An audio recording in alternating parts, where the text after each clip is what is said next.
Welcome to Gotta Love Connecticut Hockey. I'm your host, Francesco Graziano Jr.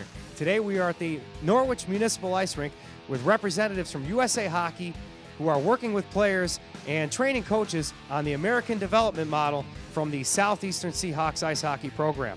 Typically when the ADM is discussed, the focus is on mites and cross ice play. Today we'll take a different look at it through the eyes of Bantam and midget players. Let's go see what the ADM is doing to develop these players. Obviously, with the ADM catching on, how are the folks in the Southeastern Seahawks program catching up with it?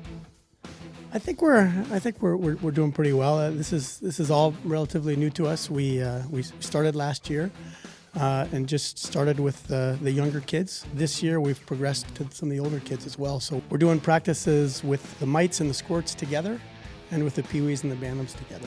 This year we've actually increased the amount of practice time that we're having. And on our lower levels with our mites and our squirts, we're seeing significant improvement in their skills as far as stick handling, as far as the flow of the play.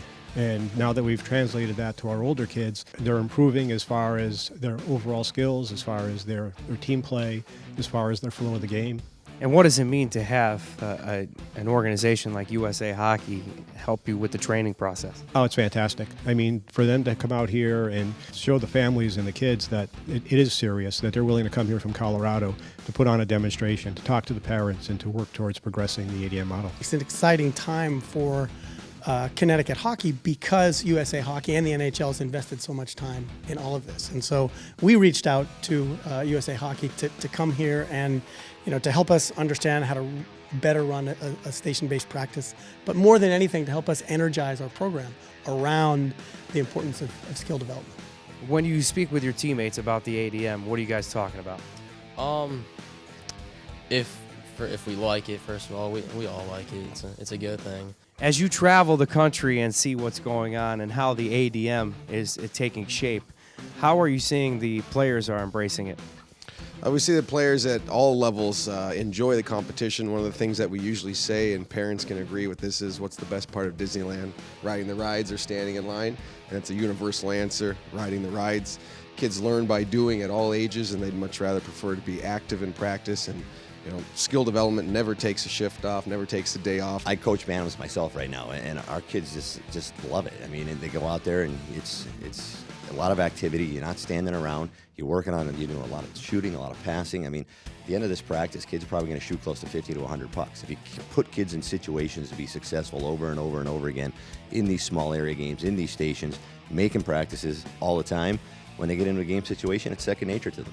If you break the ice up into small areas, all the kids are playing at once, blow the whistle, they rotate, new drill. And the small area games are great because most of them are like pond hockey anyway, so that's what the kids like. Do you find that you're getting more practice time now?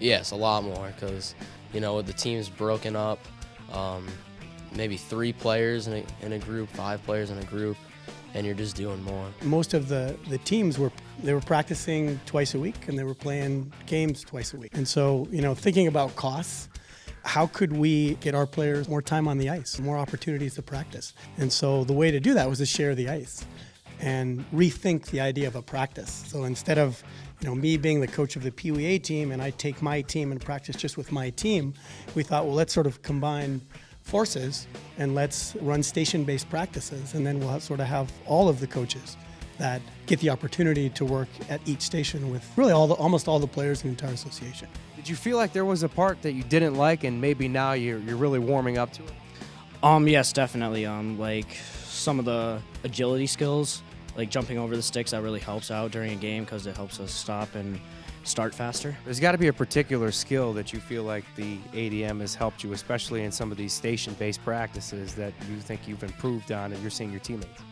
Well, basically everything that we worked on, all the ADMs that were pointed at certain things, everything, because you're doing it more. Probably the contact confidence, because most of the kids don't really know how to hit very good with the shoulder on shoulder. They usually just go and throw their body on everyone. It's a really global game when you have folks in Sweden, obviously just up north in Canada. A lot of the USA Hockey members thought about that when trying to implement the ADM.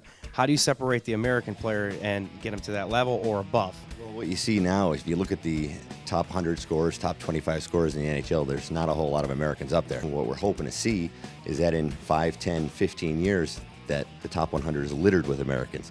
We want more skilled, better players so that, when we go to Sochi this year, we're going to take a gold medal. We were fortunate yesterday to go to the Bruins pregame skate. Wingers were down in one corner, centers were working on face-offs in the neutral zone, defensemen were together, and once again, just working on repetitions of individual skills. What do you think when you hear that some of these NHL players are using some ADM models?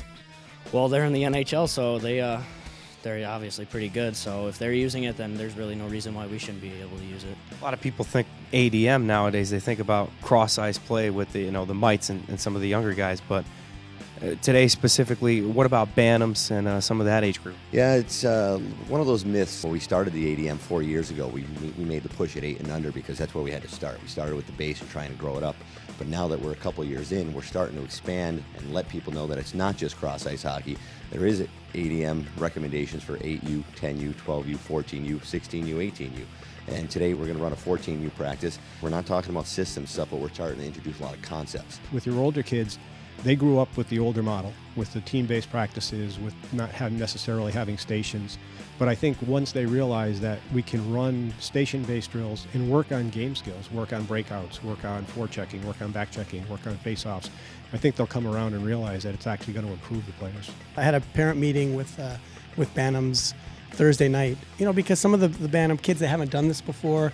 They were, this isn't the same. This is not exactly what we've been doing in the past. And so I came to address the parents. And what I said to them is, listen, I played organized hockey from 4 years old until I was about 25. And I really wish somebody would have told me that from 12 to 25, I could develop skills as well. And the biggest things, like you said, is just informing people of the science behind it. We can't approach the game of today with the mindset of yesterday, with all the breakthroughs in science and child growth patterns that we know.